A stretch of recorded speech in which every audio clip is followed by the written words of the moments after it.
bayi belum 6 bulan dikasih aneh-aneh kan itu jadinya nggak bagus juga buat saluran cerna gitu.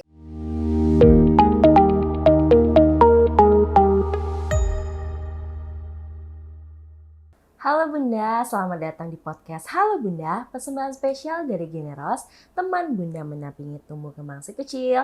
Nah, sekali ini saya Asasi bisa hadir kembali di segmen kedua, tentunya masih bersama dengan Kak Esti Nurwanti. Nah, tadi kita di segmen 1 Bunda, kita udah ngebahas banyak banget nih tentang bagaimana pembunuhan gizi itu khususnya untuk anak spistile. Nah, karena berhubungan dengan anak spistile, mungkin aku mau kasih tahu dulu nih sama ayah Bunda perihal tentang Generos. Jadi Generos merupakan suplemen herbal untuk otak anak yang terdiri dari 5 bahan alami. Ada apa aja sih? Ada pegagan, ada mengkudu, ikan sidat, temulawak, dan madu hutan.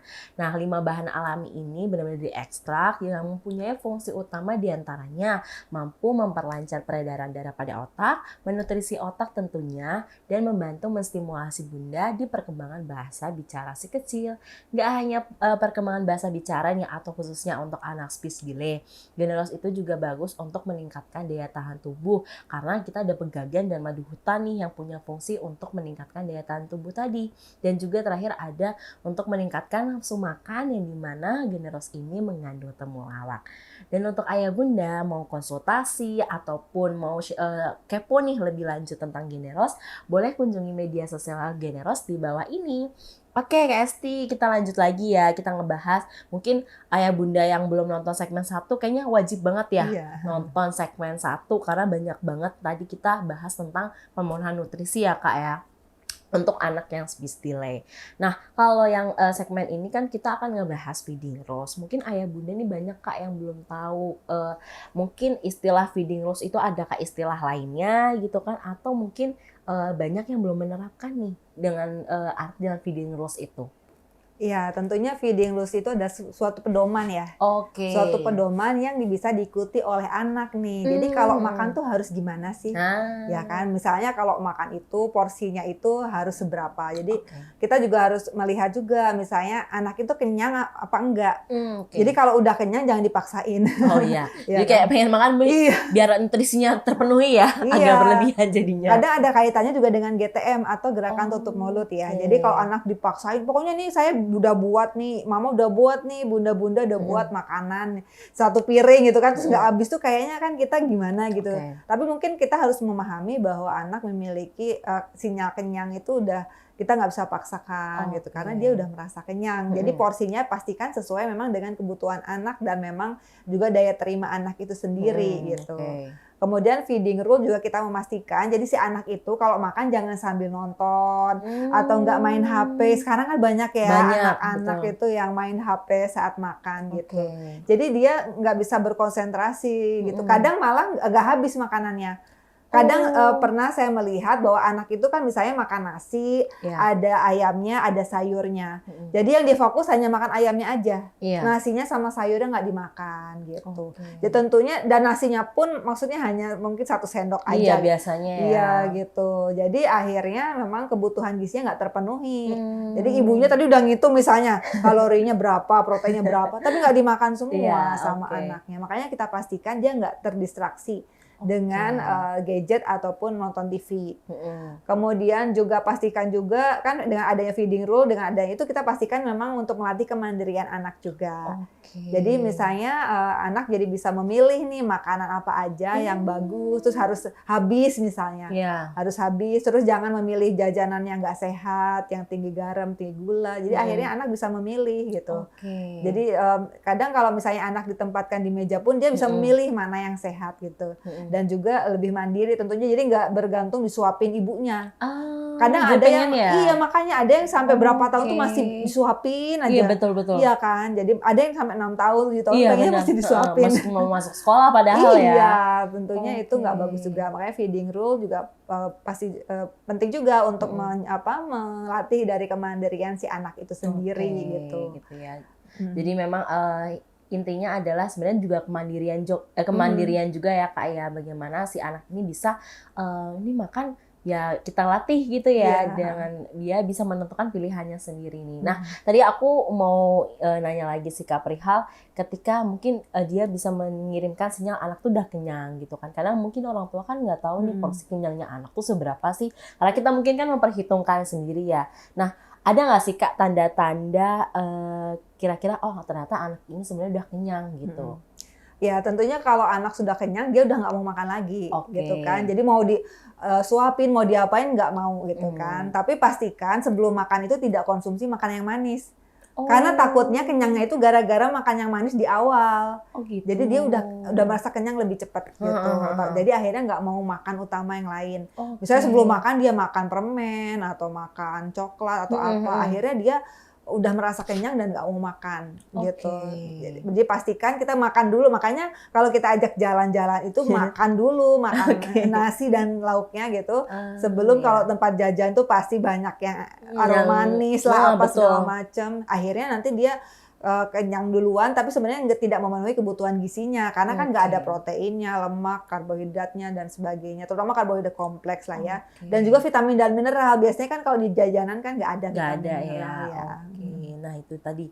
Terus kalau misalnya nih Kak, tadi kan udah apa sih sebenarnya feeding loss itu untuk anak, dan kalau menurut Kak Esti sendiri nih dari sisi gizi, sebenarnya feeding loss itu pentingnya tuh gimana sih buat tumbuh kembang anak itu sendiri? Ya tentunya kalau feeding rules itu jadi orang tua itu bisa apa ya namanya memberikan makanan tuh sesuai dengan usia si anak dan aktivitas juga, dan juga untuk melatih dari kemandirian si anak itu agar dia nanti sampai dewasa pun bisa makan dengan baik gitu istilahnya kan ya. Jadi dari awal orang tua itu mengajarkan misalnya kalau feeding rule itu tentunya sesuaikan dengan usia misalnya kan, di mana ASI itu kan sampai 6 bulan, kemudian di MPASI dimulai dari makanan yang disaring, yang lunak, misalnya dilumatkan, kemudian dicincang, kemudian makanan biasa. Itu juga melatih motorik oral dari si anak itu sendiri. Jadi beda kalau misalnya nanti bayi belum 6 bulan dikasih aneh-aneh kan itu jadinya nggak bagus juga buat saluran cerna gitu kan. Atau misalnya ada juga nih misalnya yang umurnya udah 8 bulan ke atas nggak diajarin makanan cincang, masih makanan yang lunak atau mungkin saring gitu. Itu juga nggak bagus juga karena nggak melatih motorik dari oralnya sesuai dengan usianya gitu. Jadi akhirnya nanti jangan-jangan ada soalnya yang sampai dewasa pun dia sukanya bubur bayi. Karena mungkin iya kan? Ada ini ya. Iya ada. Karena mungkin tidak dilatih itu motorik sesuai dengan usianya ya. Harus cincang atau malah ada finger food juga kan ya. Nah, itu. Iya kan, finger food di mana si anak itu bisa ngambil makanannya. Jadi makanannya itu memang makanan yang mudah dipegang oleh anak gitu kan. Mungkin kalau di mangkuk agak susah, misalnya kalau finger food kan tinggal diambil di meja gitu kan. Apakah itu bentuknya misalnya kayak apa namanya wortel, bisa kan diambil, atau brokoli atau apa yang mudah diambil anak gitu kan. Iya, dan dikonsumsi gitu. Terus jadi makanya itu penting juga. Dan pastikan juga feeding rule ini jadi si anak itu makan tuh bukan karena hukuman atau karena reward. Biasanya gitu kan, biasanya ayo bantuin mama nanti dikasih hadiah misalnya ya kan. Itu jadi makanan itu sebaiknya jangan sebagai reward atau sebagai hukuman. Gitu misalnya kalau kamu nggak nurut nanti nggak usah makan ya misalnya gitu kan. Ya, itu jangan dikaitkan dengan hal-hal seperti itu. Atau misalnya kalau reward gitu misalnya nanti kalau kamu pintar nanti dikasih cake ya atau dikasih es krim ya. Nah itu juga nggak bagus. Jadi anak itu akan berpikir bahwa oh saya harus seperti ini biar dapat es krim. Jadi, nah itu bukan tentunya akan meningkatkan keinginan untuk terlalu makan tinggi gula, ya nggak sih? Gitu. Jadi karena dia bayangin semua itu makanan gitu. Atau mungkin hukuman, wah gawat nih kalau nanti dihukum nggak boleh makan ini lah, gitu ya. Jadi, makan favorit dia misalnya apa segala macam. Jadi dia tuh jadi ada trauma juga gitu. Jadi makanya tidak dikaitkan dengan hal itu. Jadi sekali lagi makanan itu kan suatu kebutuhan ya, betul. jadi nggak dikaitkan dengan hal lain dan memang harus dipenuhi dan tentunya jadwalnya juga harus teratur. Kan feeding rule itu selain tadi teksturnya, jenisnya tepat, kemudian juga variasi makanannya juga tepat, kemudian juga jadwal dipastikan misalnya kalau makan pagi itu jam 7 ya gitu, atau kalau mau berangkat sekolah mungkin jam 6 atau setengah 7 ya. Kemudian kalau makan siang itu jam 12 ya, misalnya sampai jam 1. Terus kalau makan malam itu misalnya ada yang jam 6 sore kan, ada yang jam 7. Jadi si anak itu tahu, oh saya sekarang saatnya makan siang, saya sekarang saatnya makan malam, Mas saya mau makan gitu.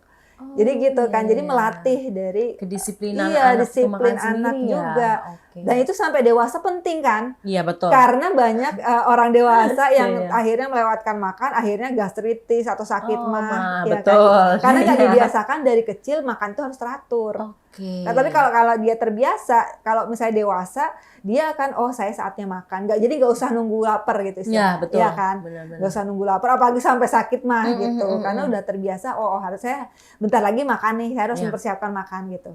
Oke. Bahkan cemilan pun kita harus perhatikan juga Iya. jangan sampai di antara waktu makan nggak ada cemilan, akhirnya kita jajannya nggak sehat gitu kan. Itu juga penting. ya. Nah, Iya. kalau misalnya Kak tadi kan ada beberapa tahapan usia ya, mungkin ya tadi Kak Esti udah spill dikit nih, misalnya usia 8 bulan seharusnya bisa makan cincang tapi malah masih makan bubur. Nah, itu kira-kira gimana sih Kak? Mungkin ya untuk ayah bunda nih biar tahu tips nih menerapkan feeding rules untuk anak, mungkin mulai dari MPASI ya. Terus habis itu ya gimana sih mungkin ayah bunda bisa menetapkan nih, oke nih cara feeding rules atau finger food ya tadi ya, finger food yang baik untuk anak saya sendiri. Iya, tentunya untuk menerapkan itu ya kita bertahap lah ya. Ya. Jadi nggak langsung, mungkin tadi yang lunak tadi dicampur sedikit potongan apa gitu, potongan entah itu Oke. brokoli atau wortel, atau mungkin potongan dari tahu-tahu yang dicincang atau ayam cincang dan sebagainya yang anak itu sukai gitu. Jadi kita bertahap aja sedikit, nggak langsung satu mangkok juga, nggak satu sendok dulu, Oke. kemudian tambahkan 2 sendok gitu, Oke. campur tadi dengan makanan yang lunak tadi. Lama-lama akhirnya dia terbiasa dicincang aja cukup, nggak usah ada yang lunaknya gitu. Bertahap sih sebenarnya. Karena tiap anak beda-beda ya, mungkin ada yang 8 bulan bisa langsung ganti ke cincang, tapi ada yang mungkin bertahap gitu sih. Dan juga kita ya coba aja, kita misalnya taruh itu misalnya strawberry atau makan yang finger food tadi atau apa, atau misalnya wortel dan sebagainya, kita coba gitu. Itu berhasil nggak di anak tersebut? Kalau berhasil bisa diteruskan. Kalau misalnya nggak berhasil, kita bisa coba menu makan yang lain. Sekarang banyak kan variasi finger food kan, bisa banyak banget di sosial media gitu bisa kan. Dicari Jadi bisa dicari resep-resepnya ya. Itu jadi banyaknya. Nah, mungkin ada nggak sih Kak tips dari untuk ayah bunda nih? Ada yang perlu diperhatikan nggak sebelum mungkin kita menerapkan feeding rules untuk anak ini? Iya, tentunya kalau menerapkan kita sesuaikan dengan anak ya, tidak terlalu memaksakan. Kita jangan samakan dengan anak yang lain. Misalnya, lo anak ini tuh udah pinter bisa makan sendiri, kok kamu nggak bisa, kan malah dimarahin anaknya gitu. Jadi sekali-kali kita harus menyesuaikan memang dengan si anaknya itu gitu. Dan kita yang tahu nih bagaimana cara mengenalkan feeding rule ini ke anak. Ya, gitu kan. betul sih. Iya, jadi jangan samakan dengan caranya orang lain. Tentunya kita harus sesuaikan dengan kondisi anak kita itu sendiri gitu kan. Kadang kan soalnya biasanya ada yang mungkin dapat saran sih Kak gitu kan. Anakku udah dikasih ini misalnya udah bisa pakai wortel gitu kan. Terus pengen coba gitu. Ya itu kan makanya apakah harus saya bisa saran-saran dari orang lain gitu.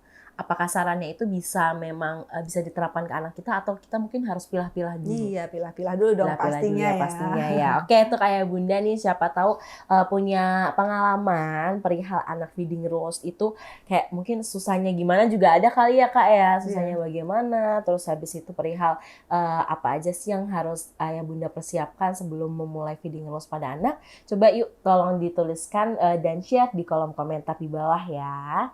Oke nih, Kak tadi kan banyak banget ya ternyata dampaknya yang udah Kakak sebutkan nih Kak Esti perihal feeding rules itu untuk nanti perihal jam makan, terus juga penerapannya dia bisa milih makanan sendiri. Nah, apakah ada dampak lainnya nih Kak, entah yang baik atau yang buruk ketika orang tua itu menerapkan feeding rules untuk anak?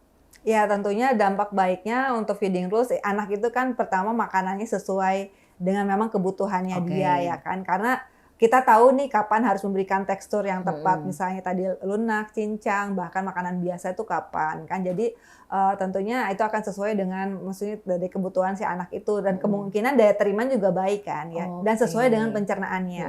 Jadi kita pastikan makanan yang dikonsumsi juga dapat dicerna dan diabsorpsi oleh saluran cerna dia, karena disesuaikan tadi teksturnya, kemudian jumlahnya juga sesuai dengan usianya, kebutuhannya, terutama protein hewani ya, karena penting banget protein hewani untuk pertumbuhan dan perkembangan. Oke. Kadang realitanya itu Mm-mm. banyak anak-anak tuh yang suka cuma nasi aja atau nasi sama mie misalnya Iya. kan.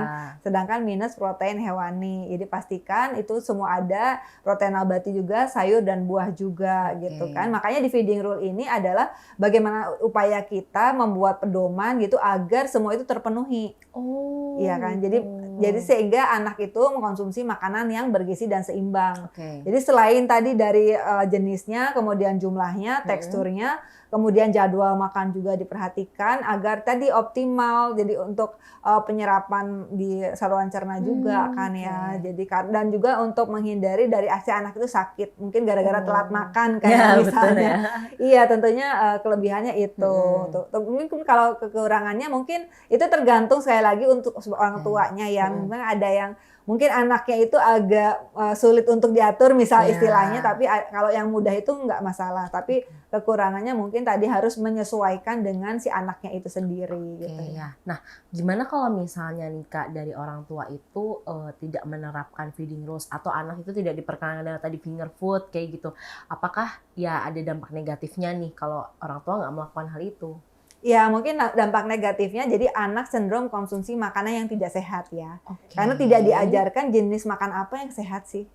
Jadi akhirnya ya udah yang dia pikirkan ada saya lapar dan saya ingin makan dan yang saya temukan itu yang saya makan. Entah itu yang misalnya ciki-cikian atau mie instan atau mungkin jajan-jajanan yang manis-manis, itu yang dia pikirkan. Jadi dia nggak karena dia nggak punya edukasi yang baik.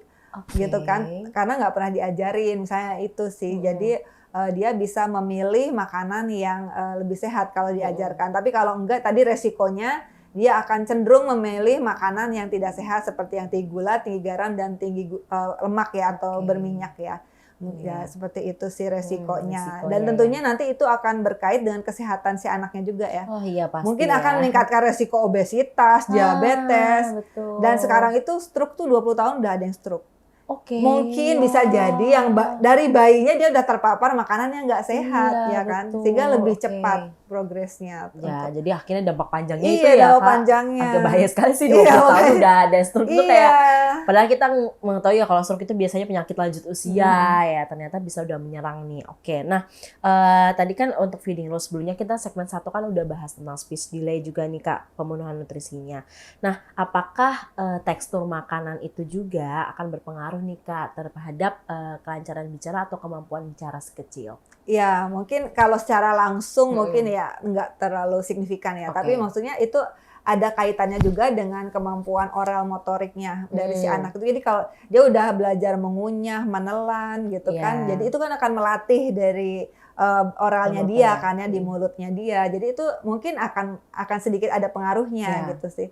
Selain itu juga ada pergerakan lidah misalnya, itu juga kan ngaruh juga. Jadi kalau anaknya udah mulai makanan cincang atau makanan biasa, dia akan mulai berusaha untuk lidahnya tuh harus seperti apa sih biar bisa mengunyah dengan baik, menelan dengan baik. Itu juga kan ada pengaruhnya juga gitu kan. Jadi terus juga komunikasi sih misalnya, bahkan ada orang tua yang biasa berkomunikasi dengan anaknya sejak dalam kandungan, ya kan diajarkan, maksudnya diajak bicara segala macam, hingga bayi pun diajak ngobrol gitu, komunikasi itu ada pengaruhnya juga, kayaknya. Jadi sekali lagi semua itu tidak secara langsung, tapi ya sedikit ada kontribusi sedikit-sedikit lah ya.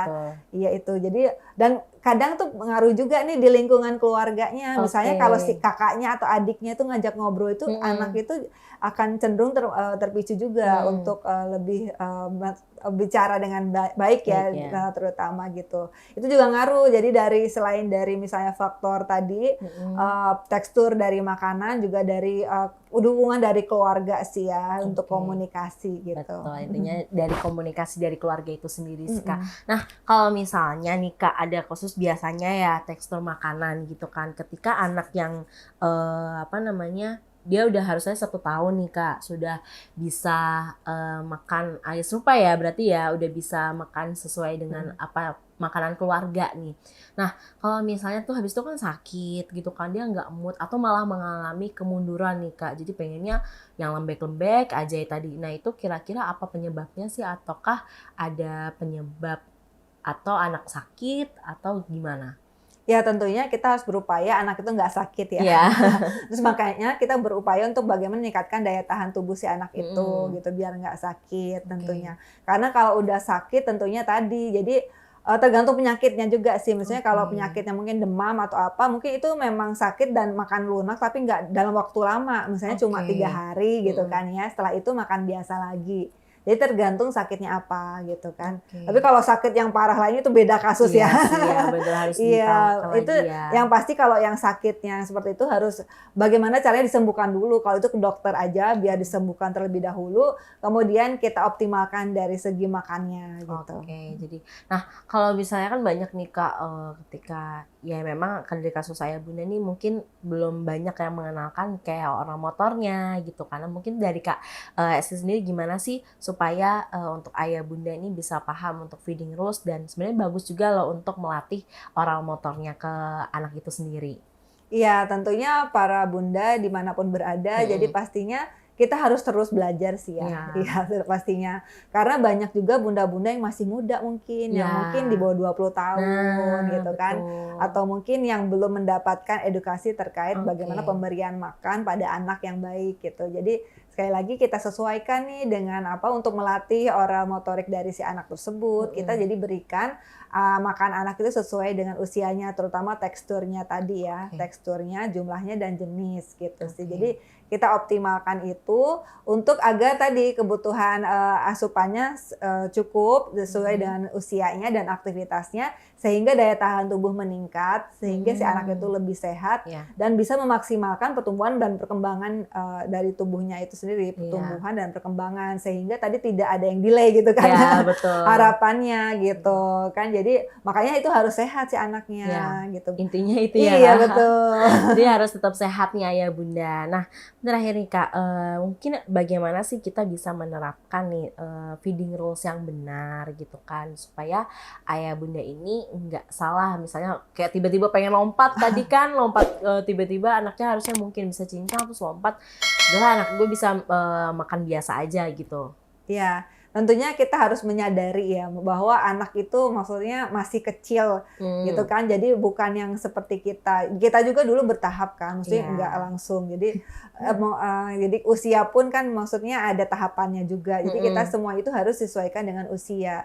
Jadi sama halnya kita juga untuk kasus yang lain ya tentunya maksudnya kalau nggak disesuaikan dengan kondisinya itu kan nggak akan Mm-mm. optimal ya apapun itu gitu kan. Jadi makanya kita harus mengetahui, teredukasi bahwa feeding rule ini ternyata bisa membantu gitu kan, menyesuaikan agar bunda-bunda itu menyesuaikan untuk asupan dari anaknya sesuai dengan usianya, baik itu dari tekstur, jumlah, dan jenisnya gitu kan ya. Oke. Jadi feeding rules itu jadi sangat penting juga untuk melatih kemandirian anak, kemudian juga penting juga kita untuk menghindari dari asupan makanan yang nggak sehat tadi Oke, gitu, betul. setidaknya mengurangi. Mengurangi ya ininya. Iya. Oke.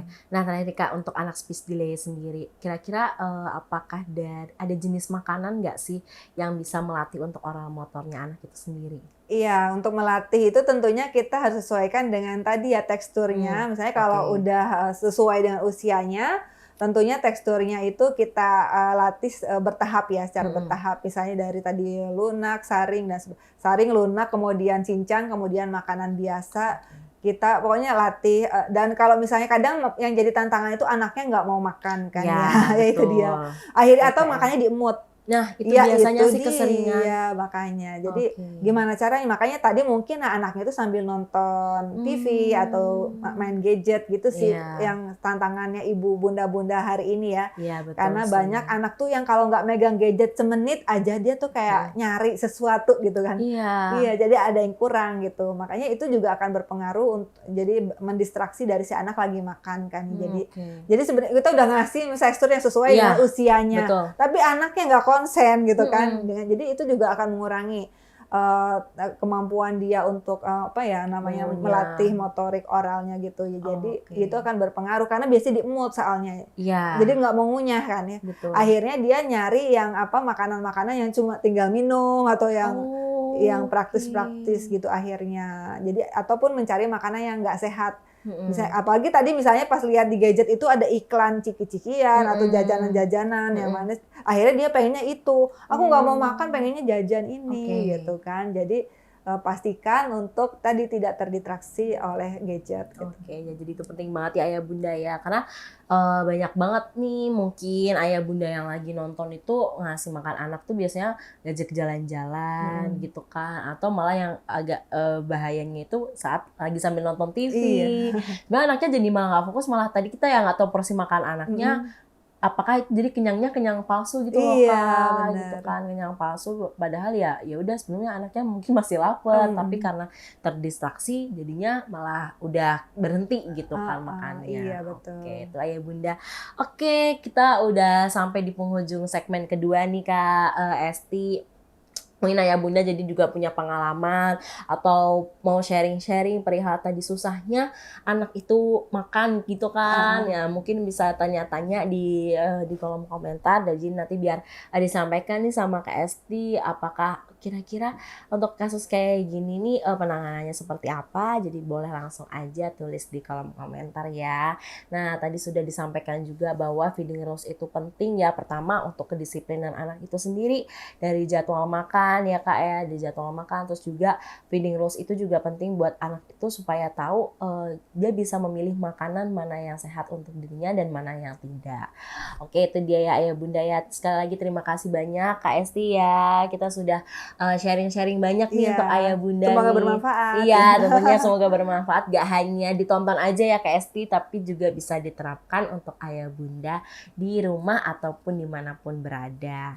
Oke, terima kasih untuk ayah bunda yang nonton segmen 1 ataupun segmen 2 sampai selesai. Jangan lupa komen, like, subscribe, dan share video ini ke bunda-bunda lainnya atau di keluarga Indonesia supaya mendapatkan informasi, edukasi, dan inspirasi untuk keluarga Indonesia. Sampai jumpa di podcast selanjutnya, podcast Halo Bunda, Ruang informasi keluarga sehat.